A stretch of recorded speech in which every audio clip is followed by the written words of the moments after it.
नमस्कार, आप देख रहे हैं एक संदेश। मैं हूँ बालकृष्ण। आइए आज लेकर के आया हूँ गायत्री परिवार के प्रमुख पूज्य डॉक्टर प्रणव पंड्या के ऊपर लगे आरोप पर क्या कहा है गायत्री परिवार के परिजनों ने, गायत्री परिवार के कार्यकर्ताओं, शुभचिंतकों ने। सबों ने एक सिरे से डॉक्टर साहब पर लगे आरोपों का खंडन किया और इन लोगों ने इस षड्यंत्र को ईसाई मिशनरियों के द्वारा प्रायोजित देश विरोधी, सनातन संस्कृति के विरोधी गतिविधियों में संलिप्त लोगों के द्वारा रचित घटना करार दिया। जय हिंद, जय गुरुदेव। हम बदलेंगे, युग बदलेगा। हम है गायत्री परिवार। गायत्री माता की जय। मैं श्रीमती शशिकला चौधरी, जलगांव निवासी, परम पूज्य गुरुदेव एवं वंदनीय माता जी के चरणों में कोटि कोटि प्रणाम करती हूँ। परम पूज्य गुरुदेव एवं वंदनीय माता जी के अनुदान एवं आशीर्वाद के बारे में जितना कहा जाए उतना कम ही है।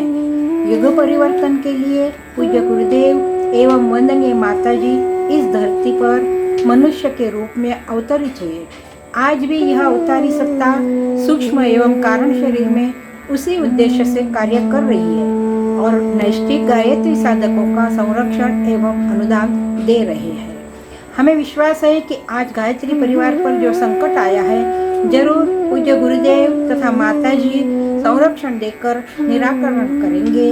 जय गुरुदेव। मैं यशोदा त्रिपाठी, जिला गोरखपुर की रहने वाली हूँ। मेरी एक छोटी सी सोसाइटी भी है, सत्यम मानव सेवा संस्थान, जो विगत 10 वर्षों से गायत्री परिवार के साथ जुड़ के गायत्री परिवार के दिशा निर्देशन में परम पूज्य गुरुदेव के जो छोटे छोटे कार्यक्रम हैं उन सबको साथ में लेके करने के लिए हमेशा घूमती रहती हूँ, हमेशा अपना कार्यक्रम करती रहती हूँ।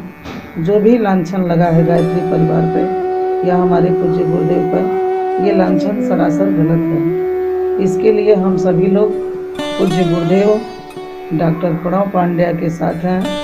जीवन में जहाँ भी कहीं भी जरूरत पड़ेगी हम उनके समर्थन के लिए तत्पर तैयार हैं। मैं doctor Uma Sharma, PGT from Shah Faiz public विद्यालय, गाजीपुर, उत्तर प्रदेश। अखिल भारतीय गायत्री परिवार के आत्मीय जनों को मेरा कोटि कोटि नमन। मैं सन 1973 से ही शांति कुंज से जुड़ी हुई हूँ।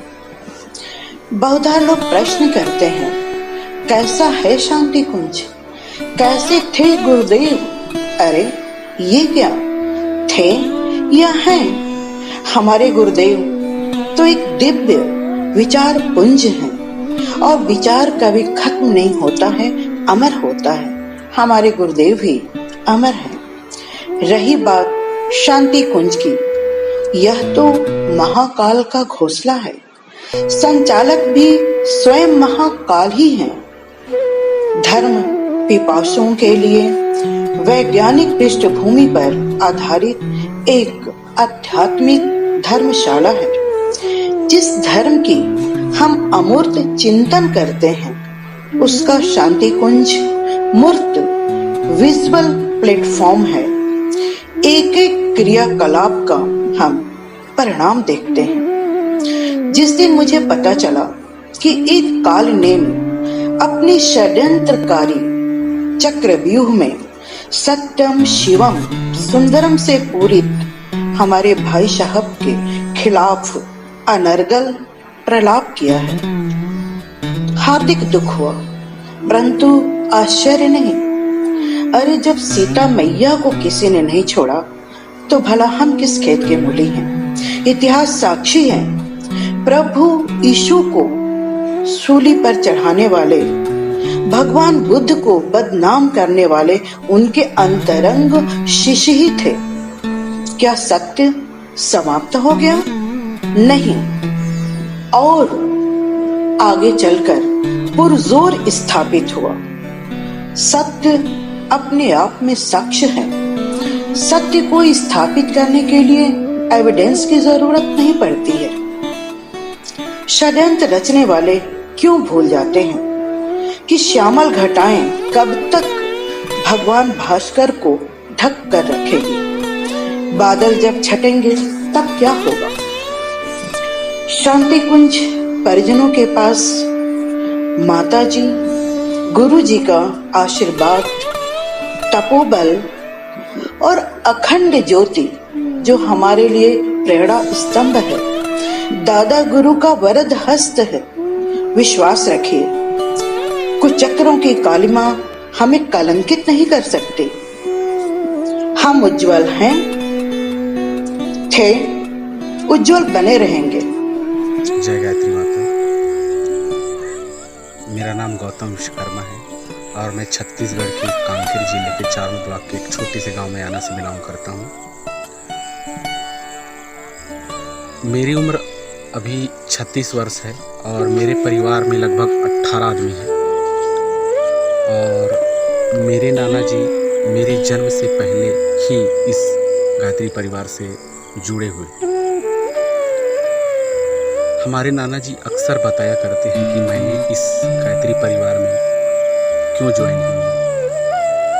किया हूँ, किस कारण से मैं यहाँ जुड़ा और किसके लिए जुड़ा, ये हमेशा बताते हैं। जब भी हमें कोई ज्ञान की बात बताना हो तो यही बात बताते हैं। सुबह शाम हमें गुरुदेव की छवि के रूप में डॉक्टर प्रणव पंड्या जी के विचारों को हमेशा हमारे पास रखते हैं। और आज तक हम लोगों ने गुरुदेव को देखा तो नहीं है, लेकिन जब भी हम डॉक्टर प्रणव पंड्या जी का वीडियो देखते हैं, साक्षात्कार होता है, जब भी हम वहाँ का वीडियो देखते हैं तो हमारे दिमाग में सिर्फ यही जानने की इच्छा होती है कि इतने बड़े वैज्ञानिक और इतने बड़े आदमी, उनका रहन सहन, उनका जागरण, वो क्या करता होगा, क्या खाता होगा, कैसे रहता होगा, कैसे इतनी बड़ी संस्था को संभालता होगा, ऐसे हमारे मन में हर समय कल्पना भरी पड़ी रहती है। और इतनी बड़ी कल्पना जिसके लिए हमारे मन में है और हमारा परिवार इसलिए उसके साथ जुड़ा हुआ है क्योंकि हमारे नाना जी पहले ये जो खान पान उनका सही नहीं था, उनका मांस, मदिरा, मारना पीटना, मतलब पूरा आपका दैत्यों जैसा उनका हाल था, असुरों जैसा। तो वो जो है अपने परिवार को संभालने के लिए गायत्री परिवार से जुड़े और उससे जुड़ने के बाद और प्रणव पंड्या जी से जुड़ने के बाद जो है गायत्री परिवार से जुड़ने के बाद जो है आज मेरा परिवार इतना खुशहाल है। मैं धन्य मानता हूँ प्रणव पंड्या जी का और इस गायत्री परिवार कि आज जो है मैं अपने नाना जी की वजह से और इस गायत्री परिवार की वजह से आज हमारा परिवार किसी प्रकार का कोई मदिरा सेवन नहीं करता और किसी प्रकार का कोई मांस मछली ऐसा कुछ नहीं खाता और गायत्री परिवार से अभी भी जुड़ा हुआ है और हमारा परिवार जो है उत्तरोत्तर वृद्धि कर रहा है। सबसे पहले परम पूज्य वंदनीय माता जी के चरणों में सत वंदन करती हूँ। मैं अंजना हरिद्वार से और मैं 20 वर्षों से गायत्री परिवार की सदस्य और कार्यकर्ता हूँ। शांति कुंज के संस्थापक पंडित श्री राम शर्मा आचार्य जी, इन्होंने अपने तप और बल से इस ज्ञान गंगा को धरती पर लाए और सबके लिए गायत्री मंत्र जन सुलभ किया। जिस प्रकार राजा भगीरथ ने अपने तप से इस धरती पर गंगा को लाए थे, उसी तप और बल साधना से परम पूज्य गुरुदेव ने गायत्री को सिद्ध किया और गायत्री मंत्र प्रत्येक के लिए सुलभ किया। शांति कुंज के तत्वाधान में अनेक प्रशिक्षण चलते हैं, 9 दिवसीय साधना चलती है, रचनात्मक कार्य चलते हैं और अनेकों प्रशिक्षण वहाँ पर चलते हैं। अनेक आपदाओं के आने पर भी शांति कुंज सर्वप्रथम उस आपदा पर खड़ा रहता है। अभी कोरोना में भी गायत्री परिवार ने 1 करोड़ रुपया अपनी ओर से भेंट किया है और मैं गायत्री परिवार सदस्य होने के नाते डॉक्टर साहब पर जो आरोप लगे हैं मैं उसका खंडन करती हूँ, क्योंकि वहाँ तो इस प्रकार का कोई चिंतन ही नहीं है। वहाँ तो चिंतन पूरे विश्व का है और अपने समाज के जो आधार तत्व हैं कि वासुदेव कुटुंबकम और सर्वे भवन्तु सुखिनो की भावना को लेकर के वहाँ चिंतन और मनन किया जाता है और काम किया जाता है। अभी 31 मई को, आने वाली 31 मई 2020 को ग्रह ग्रह गायत्री यज्ञ की योजना शांति कुंज के माध्यम से बन रही है। करोड़ों गायत्री परिवार के सदस्य 31 मई को जो समय निश्चित किया गया है उसी समय में घर घर गायत्री यज्ञ होंगे। तो इसलिए होंगे कि हमारे इस देश में, इस समाज में, इस विश्व में जो हाहाकार मचा हुआ है उसकी शांति के लिए, और इस धरती पर यह धरती स्वर्ग बने, मनुष्य महान बने, यह इस प्रार्थना को करते हुए शांति के कार्यकर्ता तो जोर से लगे हुए हैं। शांति के उपलक्ष्य में मैं 4 पंक्तियां कहना चाहती हूँ गीत के माध्यम से। ऐसा कोई सुमन नहीं है जो न खिला इस धरती पर, इतना प्यार भरा है इसमें, शांति कुंज कितना सुंदर, शांति कुंज कितना सुंदर, पावन प्रेम पिता का इसमें, माँ का मधुर दुलार भरा, प्यार भरा भाई भाई में, बहनों का सत्कार भरा, बहनों का सत्कार भरा। नमस्कार, बहुत बहुत धन्यवाद। और उनके ऊपर जो एक केस दायर की गई है, मैं इसकी घोर निंदा करता हूँ। जो इतने बड़े पर्सनैलिटी हैं, जो देवपंथ विश्वविद्यालय के कुलपति हैं और एक नहीं हजारों महामारों का निर्माण कर रहे हैं, किसी को अगर ये चीज़ देखना हो तो देव संस्कृत विश्वविद्यालय के कैंपस में आकर के देख सकता है। और ये जो गायत्री परिवार की जो गतिविधियाँ हैं, इससे जो धर्मांतरण के कार्यों में लगी हुई हैं, जो हमारे काफ़ी आदिवासी क्षेत्रों में यहाँ पे शिक्षा और जिनकी आर्थिक स्थिति कमज़ोर है उनको धर्मांतरण का काम करवा रहे हैं, उन्हीं की पूरी योजना है। और भारतीय संस्कृति के असली रूप में उभरने से वो लोग काफ़ी भयभीत हो गए हैं और वो समय आ गया है कि अब भारतीय संस्कृति असली रूप में उभरेगा और ये इन सब चीज़ों का, छोटी मोटी चीज़ों का कोई बहुत ज़्यादा महत्व नहीं रहेगा। और मैं इस अंतर्राष्ट्रीय साजिश का बहुत निंदा करता हूँ। मित्रों, क्या कभी आपने सोचा है कि हमारे राष्ट्रध्वज के बीच में जो अशोक चक्र विद्यमान है उसमें 24 तीलियां ही क्यों हैं? जिस प्रकार गायत्री मंत्र में 24 अक्षर हैं, उसी प्रकार ये 24 तीलियां गायत्री मंत्र के एक एक अक्षर का प्रतिनिधित्व करती हैं। यह साक्षात गायत्री मंत्र हमारे राष्ट्रध्वज के बीचों बीच विद्यमान है। मित्रों, यह गायत्री मंत्र हमारे राष्ट्र की आत्मा है, हमारे भारत देश की आत्मा है और इस आत्मा को इस शरीर से कभी अलग नहीं किया जा सकता। चाहे कितने भी आक्रमण हो, प्रत्याक्रमण हो, चाहे कितने भी आघात लगे, चाहे कितने भी आरोप प्रत्यारोप लगे। तो हमारी दृष्टि में भारतवर्ष का प्रत्येक नागरिक गायत्री परिवार का सदस्य है। जो लोग आज श्रद्धेय डॉक्टर साहब पर इतना घिनौना आरोप लगा रहे हैं, बलात्कार का आरोप लगा रहे हैं, मुझे उनकी सोच पर हंसी भी आती है, दुख भी आती है, उन पर दया भी आती है कि वो किस प्रकार जाने अनजाने में अपने ही परिवार को आघात पहुंचा रहे हैं। मित्रों, यह आरोप केवल श्रद्धेय डॉक्टर साहब पर नहीं लगा है, यह आरोप गायत्री परिवार के प्रत्येक सदस्य पर लगाया गया है। प्रत्येक सदस्य का ये कर्तव्य है कि अपनी साधना के बल से इस आरोप का, इस आक्रमण का प्रत्युत्तर दे। इस प्रकार हमें उत्तर देना है।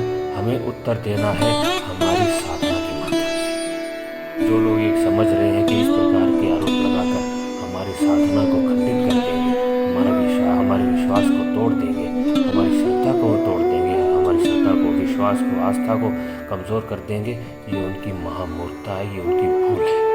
इस प्रकार के जितने आक्रमण होंगे तो हमारी श्रद्धा, हमारी आस्था, विश्वास परम पूज्य गुरुदेव के प्रति, वंदनीय माता के प्रति उतनी ही प्रगाढ़ होनी चाहिए।